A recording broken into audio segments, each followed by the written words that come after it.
Olá a todos os participantes, agradeço o interesse de cada um em assistir essa apresentação e agradeço o convite da GE para falar sobre o uso do nosso tomógrafo Discovery RT para simulações de radioterapia. O meu nome é Pedro Cardoso, eu sou físico médico do Serviço de Radioterapia do Hospital Vila Nova Star, que é aqui na região central de São Paulo. O nosso serviço ele conta com um CyberKnife, uma Tomotherapy e um Trubin STX, que é uma configuração tecnológica única no país e que nos permite realizar uma variedade muito grande de tratamentos, dos mais simples até os mais complexos. E, além desses aparelhos utilizados para o tratamento em si, a primeira máquina que todos os nossos pacientes passam é o nosso tomógrafo, que é o Discovery RT da GE. O meu objetivo da aula é falar um pouco sobre os recursos e características desse sistema e apresentar como que esses recursos nos ajudam com alguns desafios comuns na radioterapia. Primeiramente, o fluxo de radioterapia ele é disposto de uma série muito grande de processos que envolvem uma equipe multidisciplinar muito grande, e o físico médico é um profissional que tem conhecimento profundo de cada uma dessas etapas técnicas do processo, e nós atuamos direta ou indiretamente no processo inteiro para garantir a qualidade e segurança dos tratamentos. A primeira etapa do processo inteiro de radioterapia, a primeira etapa técnica, é a aquisição de imagens do paciente, que a gente chama de simulação. E essas imagens, elas funcionam como a base de todo o resto do processo de planejamento. E, evidentemente, uma simulação feita de forma subótima tem uma grande chance de resultar num tratamento também subótimo. A simulação de radioterapia padrão é feita com tomografia. Esse é o padrão das técnicas de radioterapia modernas tridimensionais, por alguns motivos simples. Primeiramente, a imagem de tomografia ela possui uma alta fidelidade geométrica, o fluxo de trabalho de tomografia dentro do departamento ele é bem simples, é um equipamento que nós conseguimos facilmente compatibilizar com tampos de mesa plana e acessórios de mobilização que nós precisamos para fazer as simulações, e os modelos de cálculo de dose são primordialmente baseados em unidade de Hounsfield, que nós podemos traduzir para densidade eletrônica que é usado para modelagem de efeitos de radiação, tecidos biológicos. Nem todos os tomógrafos eles são igualmente adequados para simulações de radioterapia. Aqui nessa tabela eu apresento as recomendações técnicas que a Organização Mundial da Saúde e a Agência Internacional de Energia Atômica disponibilizam como referência assim, de especificações técnicas mínimas adequadas para um aparelho de tomografia para ser usado em radioterapia.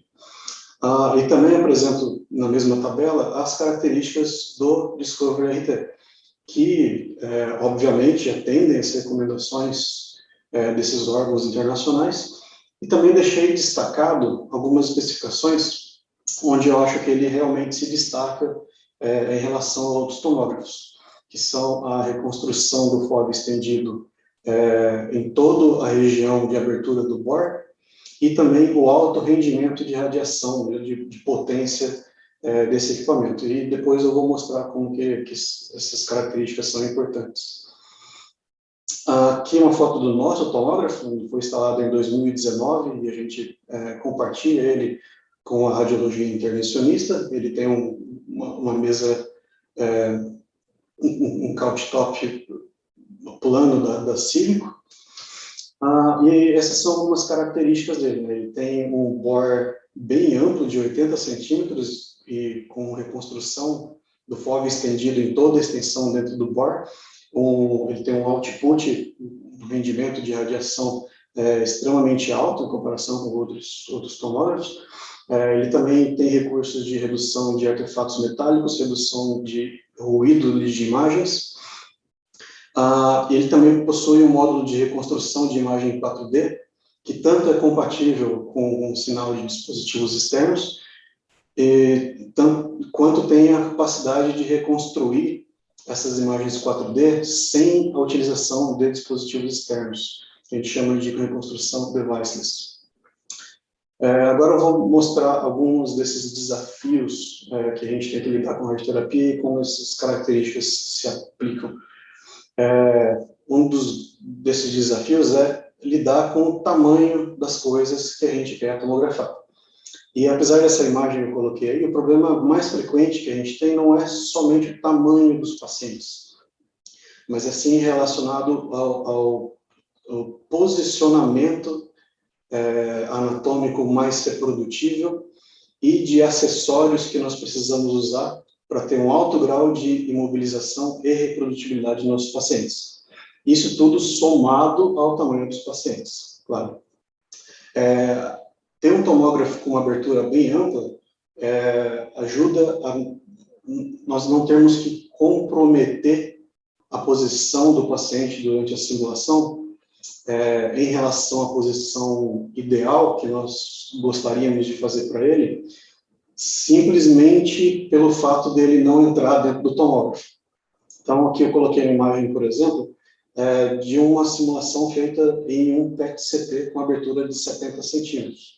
Dá para ver que ele limita bastante as nossas opções de acessórios e posicionamentos, comparado com a outra imagem do nosso board do Discovery RT de 80 centímetros. Nos dá uma folga bem grande para poder trabalhar com outras opções.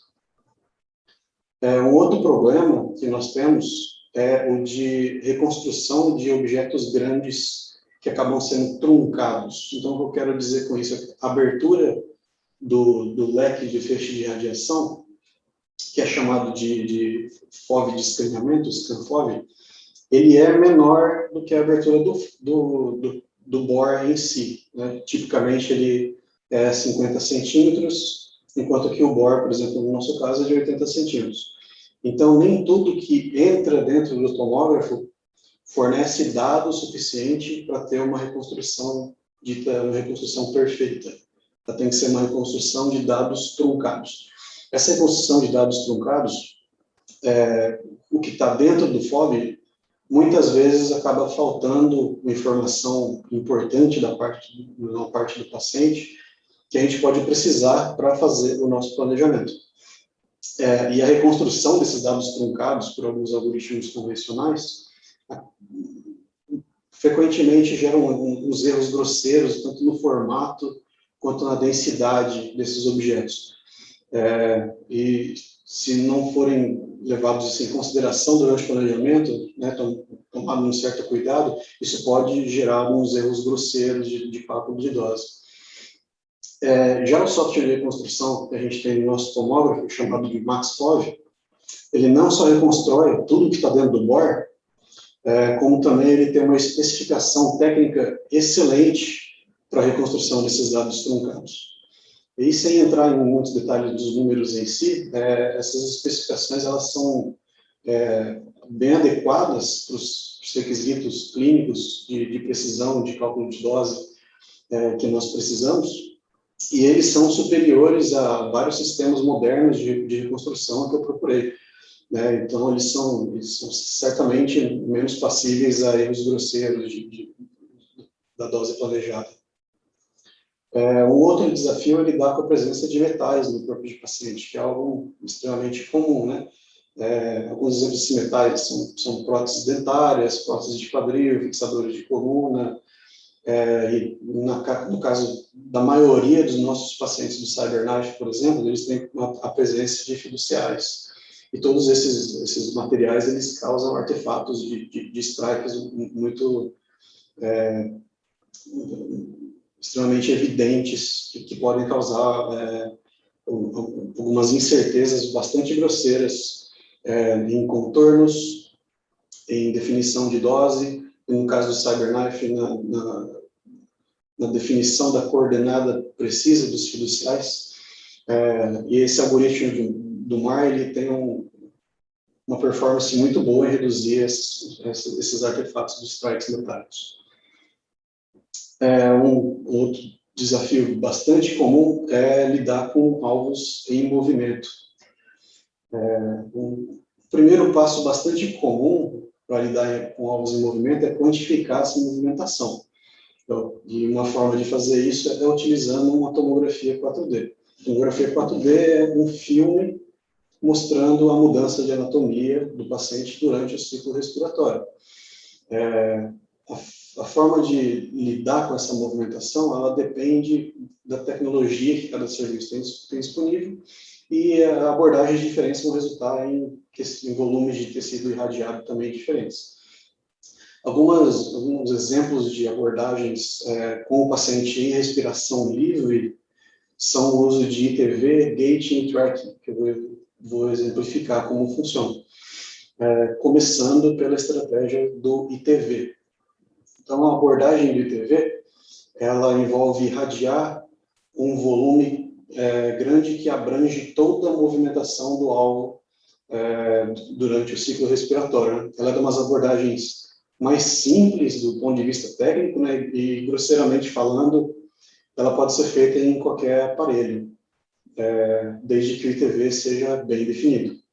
Então, ela é uma abordagem que pode gerar um volume de tratamentos razoavelmente grandes, que podem acarretar em doses inaceitáveis em alguns volumes sadios, né?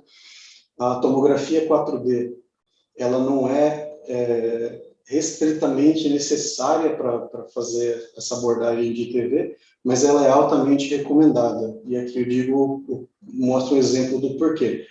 Aqui tem um paciente, uma imagem feita em movimentação livre, um paciente com respiração livre.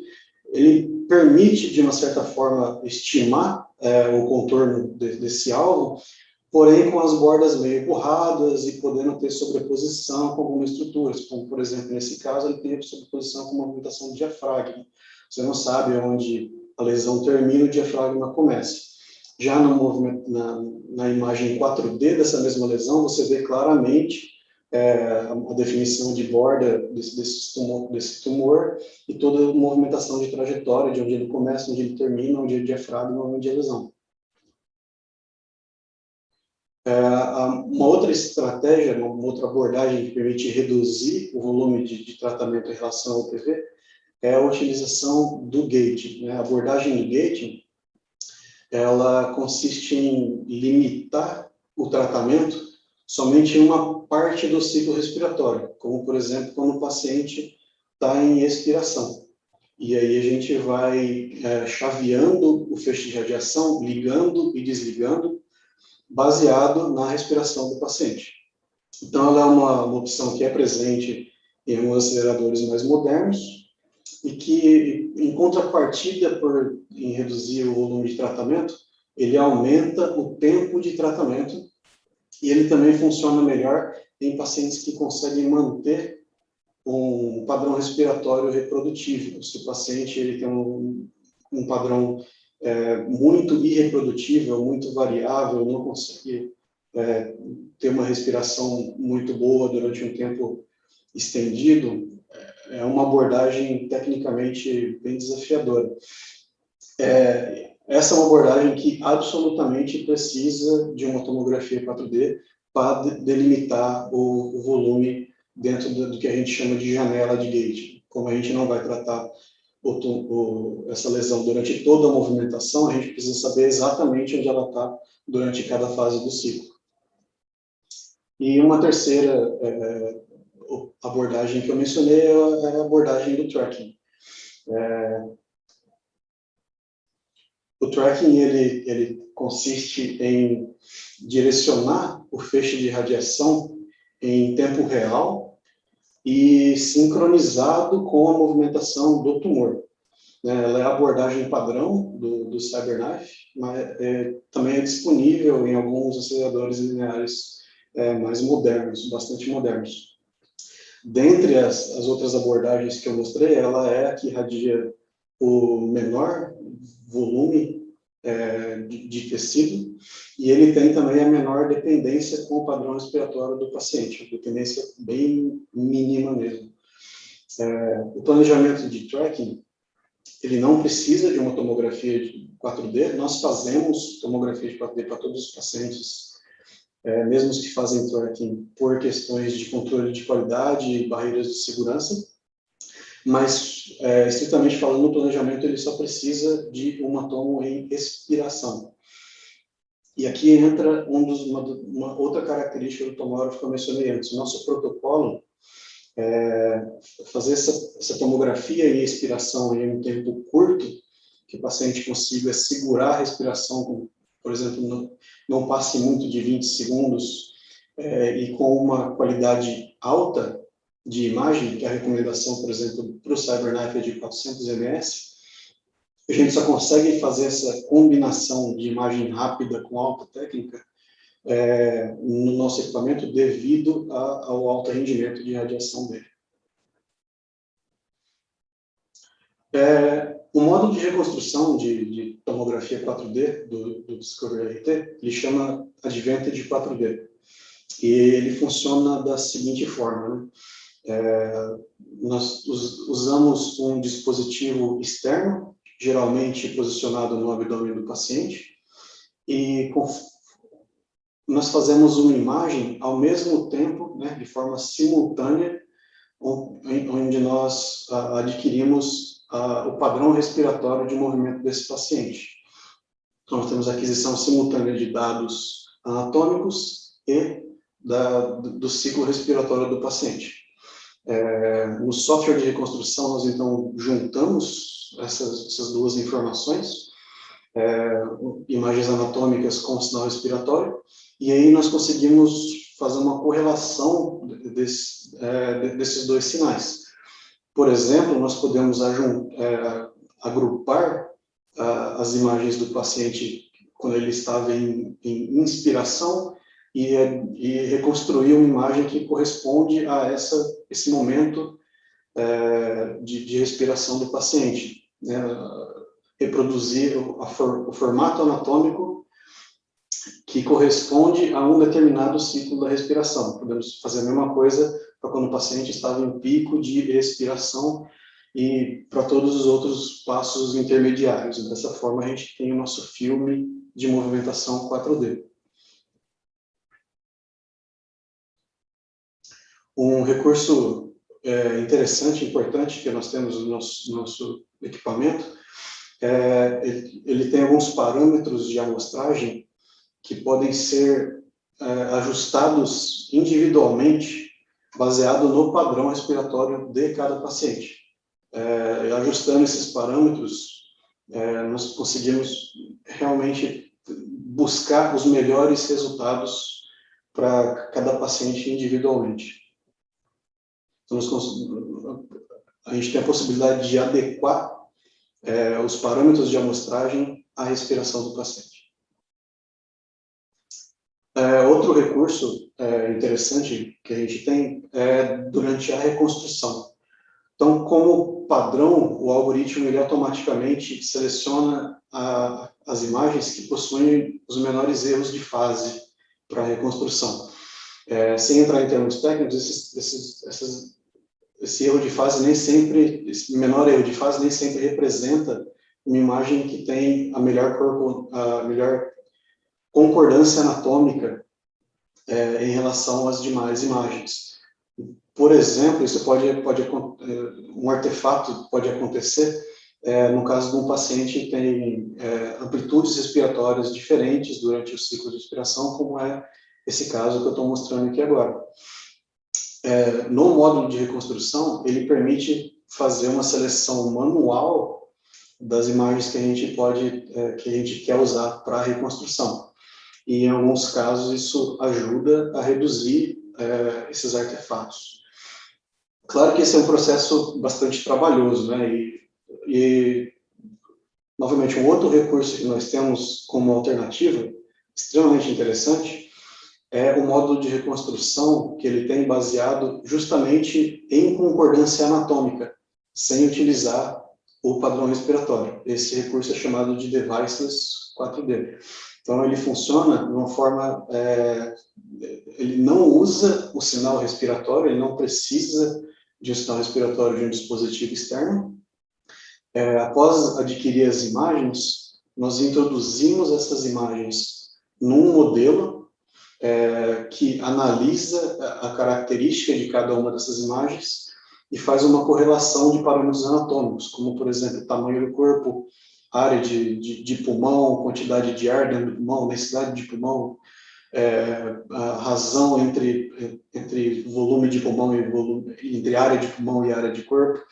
E fazendo essas comparações, ele separa as imagens baseados em similaridades anatômicas. E dessa forma, ele tende a fazer reconstruções, essas reconstruções baseadas em características anatômicas, elas são menos propensas, né, elas apresentam menos descontinuidades anatômicas causadas por esses erros de fase que eu mencionei anteriormente. Aqui tem um exemplo de duas imagens recentes que nós pegamos, a de cima mostrando um artefato na região do diafragma e embaixo um artefato na trajetória de movimentação de uma lesão. E em ambos os casos, do lado direito, dá para ver que houve uma mitigação, uma redução da seriedade, assim, digamos, desses artefatos. Aqui, citando um estudo, né, um estudo que comparou as duas reconstruções para 35 pacientes diferentes. Nesse estudo, a avaliação qualitativa da presença de artefatos ou não, ou da seriedade desses artefatos, digamos assim,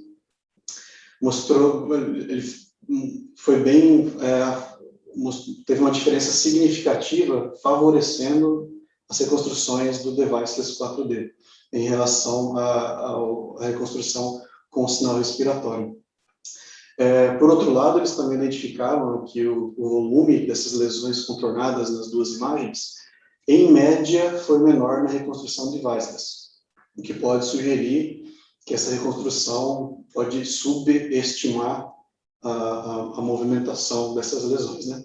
Então, apesar disso não ter sido um resultado estatisticamente significativo, isso dá um alerta de que utilizar o deviceless para, por exemplo, fazer um tratamento com gating ou um tratamento de ITV necessita de uma avaliação cuidadosa nas imagens de verificação que a gente faz antes do tratamento para ver se os volumes são iguais. Dentro também desse contexto de imagens 4D, um outro desafio é lidar com o alto ruído presente nessas imagens. Para isso, nós temos o ACER, então, que é um método de reconstrução. O método de reconstrução padrão de tomografia é a retroprojeção filtrada, que é um método convencional e determinístico.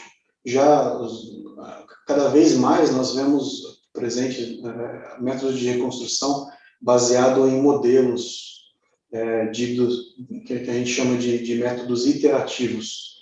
E um exemplo deles é o ACER. Esses métodos eles têm uma capacidade melhor de reduzir ruído nas imagens, com pesar de ter um custo computacional mais alto do que a retroprojeção filtrada, e essa capacidade é ainda mais pronunciada em aquisições de dose mais baixa, que entra dentro do contexto das imagens 4D. Elas são feitas com uma técnica um pouco mais baixa, um pouco menos de informação do que tomografias convencionais.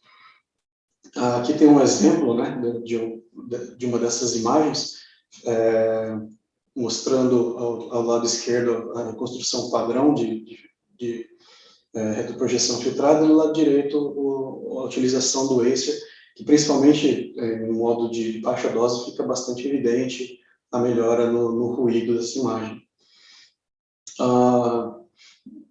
Aqui também cito novamente um estudo, né, que comparou os métodos interativos com o método de retroprojeção filtrada, e ele viu que houve uma melhora na detecção visual, na detectabilidade visual de lesões de baixo contraste.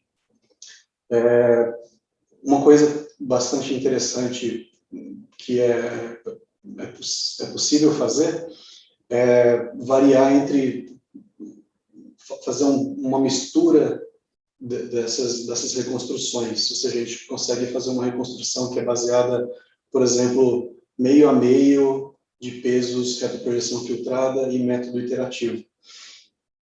E, em geral, para imagens de baixa dose, não para imagens de alta dose, mas para imagens de baixa dose, conforme nós aumentamos o peso do método iterativo, a gente tem uma perda de resolução espacial. Então, tendo em vista esses dois lados da moeda, nós utilizamos, por padrão na nossa reconstrução 4D, um peso de 50% entre retroprojeção filtrada e método iterativo. Claro, como tudo na vida, nem tudo são flores, então alguns recursos do Discovery também têm algumas limitações. Sobre o MaxPoly, que eu mencionei no início, aquela reconstrução estendida do MaxPoly, aquelas especificações de geometria e densidade bastante precisas, elas valem quando apenas uma parte do paciente está fora do FOV, como, por exemplo, quando só os braços estão fora, quando um dos braços está fora, quando apenas um pedaço. Já em situações como, por exemplo, uma parte bastante considerável do paciente, como, por exemplo, se toda a circunferência abdominal de um paciente muito obeso estiver fora do FOV de escaneamento, essa reconstrução ela é sabidamente horrível. Uma outra limitação é o pitch da mesa.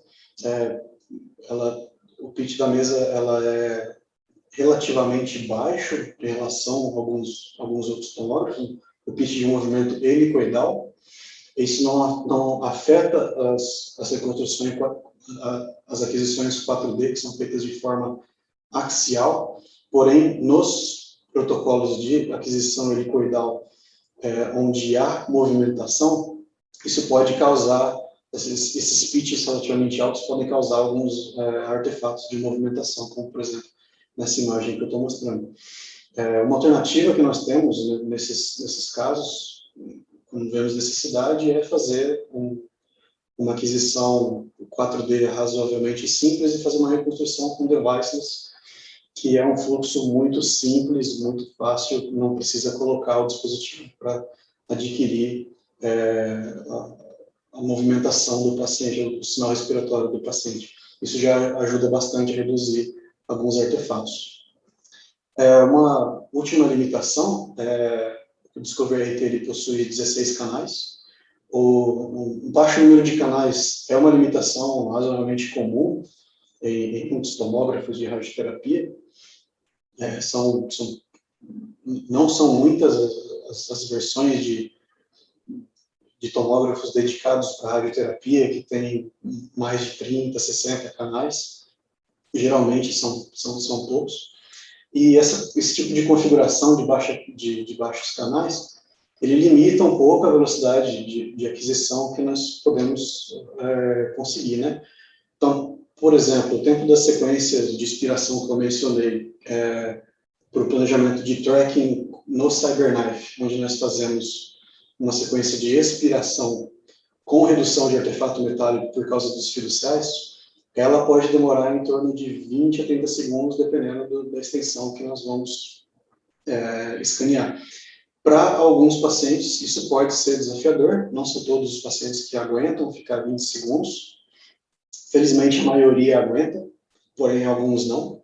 E é uma configuração que pode nos forçar a desligar a correção de artefato metálico para poder agilizar a aquisição e realmente fazer uma aquisição em expiração,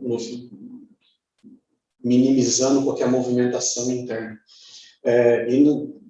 Por causa desse limite de aquisição também, Os protocolos de 4D, ele só permite fazer aquisição naquela primeira configuração de 10 milímetros. E isso ocasiona que os nossos protocolos de 4D eles são aquisições realmente muito longas, que demoram diversos minutos, e quanto mais a gente demora para adquirir, maior é a chance, né, a probabilidade que o paciente vai mudar o padrão respiratório durante a aquisição, e isso vai ocasionar em algum artefato de movimentação. Novamente agradeço o interesse e atenção de todos, agradeço a GE e parabenizo os organizadores do evento.